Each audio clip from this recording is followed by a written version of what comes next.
মা যে কোথায় গেছে এখনো আসেনি। যাই বাবা, আমি স্নানটা করে নি, দেখি কোথায় বালতিটা আছে। কখন গেছে মা? এই তো বালতিটা পেয়ে গেছি, যাই এটা নিয়ে যাই, এবারে স্নান করব। গোপু, ও গোপু, তুমি কি করছো সোনা? আমি একটু বাজারে গেছি, তাকে তুমি বালতি নিয়ে চলে এসেছো স্নান করবার জন্য। ও, তোমার একটু কোনো তর্স হয়েছে না সোনা? আমি তোমার জন্য গেছিলাম ফল আনতে জানো বাজারে, তো তাকে তুমি স্নান করতে চলে এসেছো। চলো আমি স্নান করিয়ে দিচ্ছি। এই বালতিটা কত সুন্দর দেখো, এইটা আমি গোপালকে আবির খেলার জন্য, হোলিতে রং গোলার জন্য কিনে দিয়েছিলাম। দেখো কত সুন্দর লাগছে। গোপাল সোনা, তোমার ভক্তরা জানতে চেয়েছে যে গোপাল সোনা কোন জল দিয়ে স্নান করতে বেশি ভালোবাসে, তো তোমার ভক্তদেরকে তুমি বলে দাও তো। কোন জল দিয়ে? আমাকে যে কোনো জল দিয়ে স্নান করালেই আমি তাতে খুশি হয়। শুধু তোমাদের মনটা পরিষ্কার হতে হবে।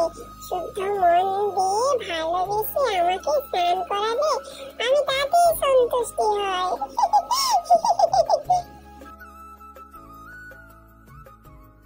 গোপু, চলো এবারে সব মাথার মুকুটটা, চুলটা এবং মালাটা সব খুলে দিই। এগুলো খুলে দিয়ে স্নান করাবো, কারণ ওগুলো পরে স্নান করতে নেই। চলো প্যান্টটাও খুলে দিই। হ্যাঁ ও মা, মা আজকে আমাকে না একটু মধু দিয়ে স্নান করা। মধু মাখালে না গাটা চকচক করে, আর আমাকে ভক্তরা খুব ভালোবাসে। কি বলে জানো, গোপাল সোনাকে দেখলে নাকি মুখটা ফেরাতেই পারে না। ওই জন্যই তো আমাকে চকচকে থাকতে হবে। নাও, মধু তো মাখিয়ে দিলাম, এবারে জল ঢালে স্নান করিয়ে দিই। ও গোপাল সোনা, কত সুন্দর দেখো বালতিতে জলটা নিয়েছি, কি সুন্দর লাগছে দেখতে। এই জলটা দিয়ে তোমাকে স্নান করে দিচ্ছি। হ্যাঁ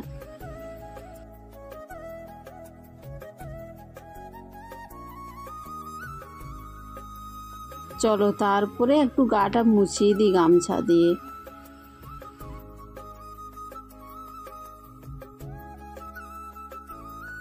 ও মা, কত গরম পড়েছে জানো, দিনকে দিন গরম পড়েই যাচ্ছে।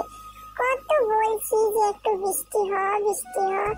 ইন্দ্রদেবকে আমি কতবার বলেছি যে একটু বৃষ্টি হয়, একটু বৃষ্টি। ইন্দ্রদেব তো একটা কথাও শুনে না।